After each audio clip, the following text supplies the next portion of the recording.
My name is Claire Whitfield. I'm 32 years old, and 90 seconds before a notary looked up from her stamp and asked one simple question, my brother was screaming my name across a title company conference room. The question was about a house our mother left to both of us. The house he had already sold behind my back for $310,000. My family always called me the quiet one, the one who wouldn't cause trouble, the daughter who'd fold if you pushed hard enough. They were wrong, and that afternoon, everyone in that room found out just how wrong. Welcome back to Cherry Revenge Tales. If you're watching tonight, drop a comment and let me know where in the world you're joining us from. And if you believe in calm, quiet justice, the kind that never has to raise its voice, go ahead and like and subscribe before we get into it. Now let me take you back to where all of this really started. 1 week earlier, we were all sitting around my mother's old dining table, the one she'd left behind along with the house when she passed 8 months before. My brother Marcus had called the dinner himself, said it was time we all got on the same page about the estate. His wife Deborah sat beside him in a blazer that cost more than my mortgage payment, and our Aunt Patrice, my mother's older sister, sat at the head of the table like she'd been appointed judge for the evening. "You know Mom always wanted this handled fast," Marcus said, cutting into his steak without looking at me. "No sense letting a house sit empty for a year while you figure out your feelings about it." Deborah gave a small, tight laugh. "Some of us have actual financial plans, Claire. Not everyone can afford to just let money sit in real estate forever." I said nothing. I just watched my brother talk about the house like it was already his, describing the buyers he'd found, a young couple willing to close within 30 days, cash offer, $310,000, no contingencies. He said the number so easily, so casually, like he was reading off a grocery list instead of naming the value of our mother's entire life. He talked about splitting the proceeds like he was doing me a favor, 60 for him, 40 for me, because he said he'd done all the heavy lifting while I was off somewhere being emotional about a house. "That house needs new plumbing, a new roof, probably new everything," he added, waving his fork like the whole conversation was already decided. "You wouldn't even know where to start with any of that. Let the people who actually understand real estate handle real estate." Deborah reached over and patted my hand like she was comforting a child who'd lost a toy. "It's just easier this way, Claire. Trust me. Some of us just aren't built for these kinds of decisions." "I haven't agreed to sell," I said finally. Marcus set his fork down. "Nobody's asking you to agree, Claire. We're informing you. This is happening whether you're comfortable or not." Aunt Patrice nodded along like she was watching a tennis match with a predetermined winner. "Your brother has always been the practical one in this family," she said. "You were always more sentimental. It's probably for the best that he's handling this." I remember smiling politely and asking to be excused early. Nobody stopped me. The following Tuesday, Marcus called and told me a real estate agent needed my signature on the disclosure forms, just as a formality. I told him I wanted to see the paperwork first, wanted to understand the terms, wanted to talk to a lawyer before signing anything involving a house that was half mine. He laughed, actually laughed, and said, "You always did overthink everything. It's a house, not a hostage negotiation." 2 days later, Deborah texted me a photo of a moving truck parked outside our mother's driveway. "Buyers want to start renovations early," the message read. "Hope you're not going to make this difficult." I called Marcus directly after that. He picked up sounding annoyed before I even said a word. "Look, Claire, I don't have time to handhold you through every step of this," he said. "The house is getting sold, the money is getting split, and the sooner you sign, the sooner this is over for both of us. Don't make Mom's death about your ego." Hearing him say that out loud, using our mother's memory as a pressure tactic, was the moment something in me went very still and very clear. Not angry, just clear. That was when I understood this wasn't a conversation anymore. It was a countdown, and I wasn't in the driver's seat of it. So I stopped responding to their calls and started making a few of my own. I called the county recorder's office and asked for a copy of anything filed against the property in the last month.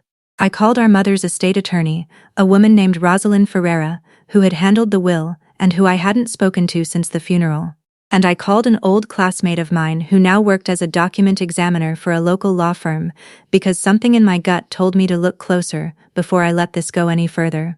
3 days after that, I sat in Rosalind's office and watched her face change as she scrolled through a scanned copy of a warranty deed. My signature was on it, a signature I had never written. This came through the title company 2 weeks ago, she said quietly. Someone submitted it as part of the closing package. Claire, did you sign this?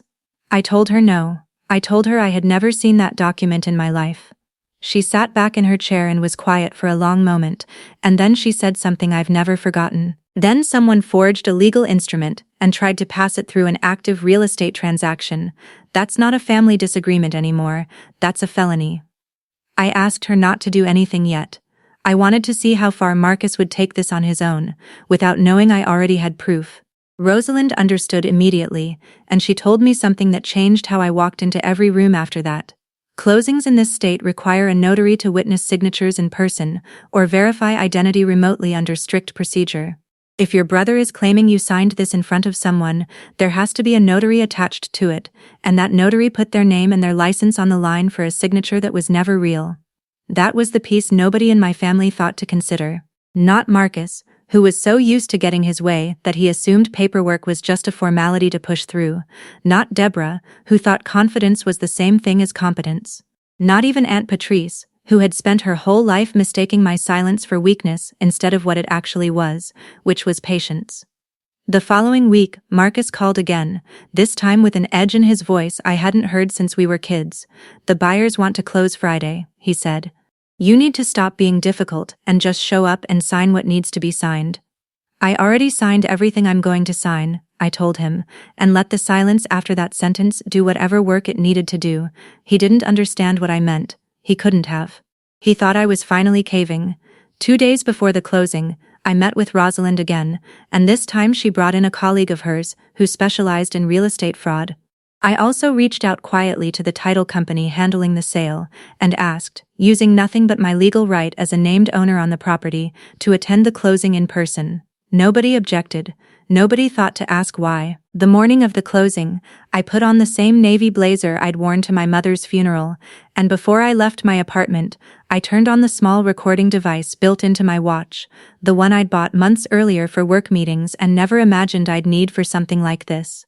I said a quiet, calm sentence out loud to timestamp it, the way Rosalind had told me to. Then I drove to the title company. The conference room was already full when I walked in. Marcus, Deborah, the buyers, a young couple who had no idea what they'd stepped into, a real estate agent shuffling papers, and at the head of the table, a notary named Elena Brooks, glasses pushed up on her head, stack of documents in front of her, completely unaware that she was about to become the most important person in the room. Marcus looked up and saw me, and for a split second, something in his face flickered, the first real doubt I'd seen from him in years. "What are you doing here?" he said, not even bothering to make it a question. "I'm a co-owner of this property," I said. "I have every right to be here." Deborah's voice rose immediately, sharp and performative, the kind of voice built to make a room take her side. "This is exactly what I mean," she said, turning to the buyers like she was narrating a play for their benefit.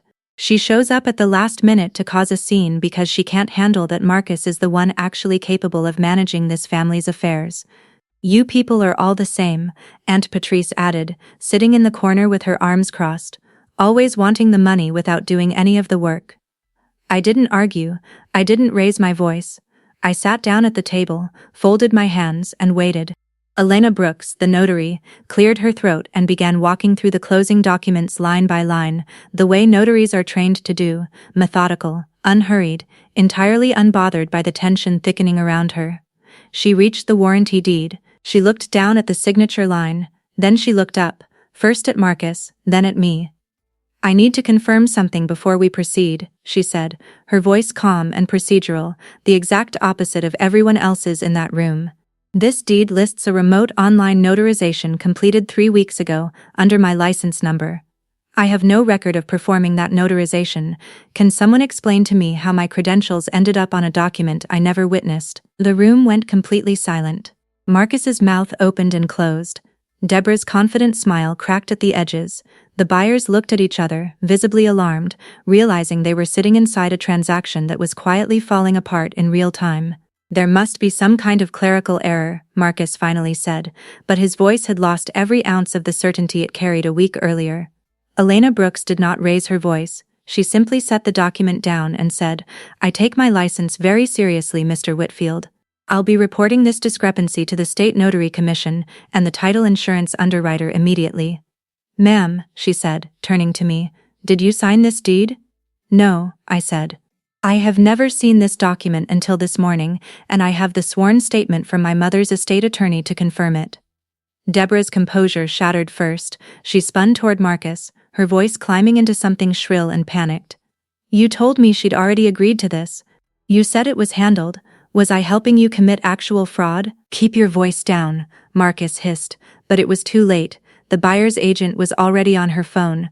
The title company representative was quietly gathering the documents back into a folder, and Aunt Patrice, the same woman who'd called me sentimental and weak a week earlier, was sliding her chair backward from the table, as if putting physical distance between herself and my brother might undo whatever she'd already said in front of witnesses. You always thought you were smarter than everyone, Marcus said, turning on me, his voice cracking under the weight of a room that no longer believed him. You always thought you were better than the rest of us. I looked at him and let a long moment of silence pass before I answered.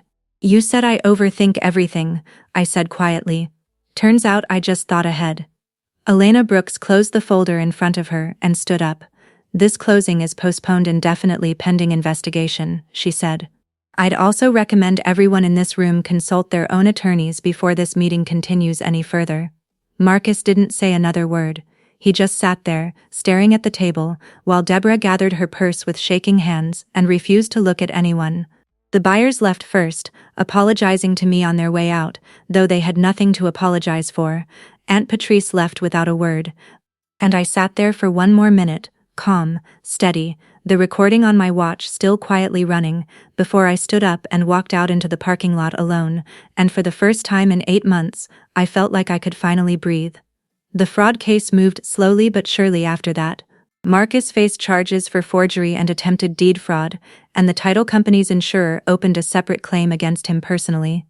Deborah filed for divorce 4 months later, telling a mutual friend she didn't marry a criminal. Aunt Patrice sent me one email, months afterward, that never apologized, only asked if I planned on holding this over the family forever.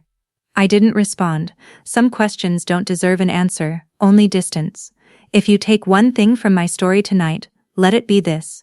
Being quiet is not the same as being weak, and being patient is not the same as being naive. People will always underestimate the ones who don't raise their voices, right up until the moment the truth does the shouting for them. You don't need to fight loud to win. You just need to be ready, and you need to trust the value of your own name enough to protect it, even when the people who are supposed to love you try to sign it away without asking. Thank you so much for watching this story here on Cherry Revenge Tales. If it meant something to you, please take a moment to like and subscribe, and if you haven't already, drop a comment below and let us know where you're watching from tonight.